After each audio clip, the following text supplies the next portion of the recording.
নমস্কার বন্ধুরা, শুভ বিকেল। আমি রুই মাছ দিয়ে ফুলকপি আলু দিয়ে এবং ওই শীতের সুস্বাদু ধনেপাতা দিয়ে একটা তরকারি করছি। প্রথমে আমি 6 পিস রুই মাছকে পরিষ্কার করে ধুয়ে নুন হলুদ মাখিয়ে রেখে দিয়েছি। তারপর কড়াইয়ে সর্ষের তেল দিয়ে দেখুন আমি একটা শুকনো লঙ্কা ভেজে নিয়েছি, কারণ আমার মা বলতো মাছ ভাজার আগে শুকনো লঙ্কা ভেজে তুলে রাখলে তেলটায় কখনো মাছটা আটকে যায় না কড়াইতে। তুলে রেখে আমি এবার 6 পিস মাছকে এরকম লাল লাল করে ভেজে নিলাম। ভাজার পর আমি সাদা জিরে ফোড়ন দিলাম। সাদা জিরে ফোড়ন দেওয়ার পর এবার আমি কিছুটা কাঁচা লঙ্কাও দিয়েছি এর মধ্যে। দিয়ে আমি প্রথমে ওই তেলে কপিগুলোকে ভাজতে থাকলাম।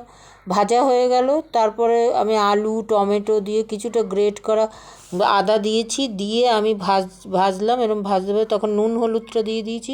ভেজে লাল লাল যখন হলো তখন আমি ওর মধ্যে আরও লাল লঙ্কার গুঁড়ো, কারণ ঝাল করার জন্য, এবং জিরের গুঁড়ো ধনের গুঁড়ো দিয়ে আমি কষে তারপরে জল দিয়ে দিলাম পরিমাণ মতো। এবার জল দেওয়ার পর যখন এরকম ঘন ঘন হয়ে এলো তখন আমি তার মধ্যে ভাজা মাছটা দিয়ে দিলাম। মাছটা দেওয়ার পর জলটা যখন যে যেরকম নামাবে ঝোলটা, কেউ পাতলা খায়, কেউ একটু ঘন গ্রেভি খায়, আমাদের একটু ঘন ঘন করা হলো। তখন আমি ওই ধনেপাতা দিয়ে দিলাম, ধনেপাতা কুচি দিয়ে তার মধ্যে আমি দিয়ে দিলাম অমিতের গরম মশলা, দিয়ে নামিয়ে গরম গরম পরিবেশন করলাম। আপনারাও পরিবেশন করে খেয়ে দেখুন, ভীষণই সুস্বাদু। শীতের দিনে এই তরকারিটা খুবই ভালো লাগে, বিশেষ করে এই ধনেপাতার জন্যই বেশি ভালো লাগে।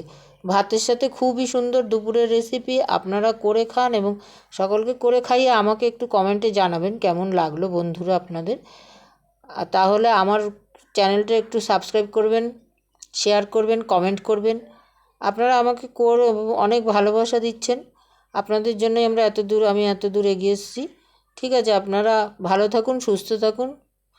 দেখা হচ্ছে পরের ভিডিওতে। আসছি তাহলে।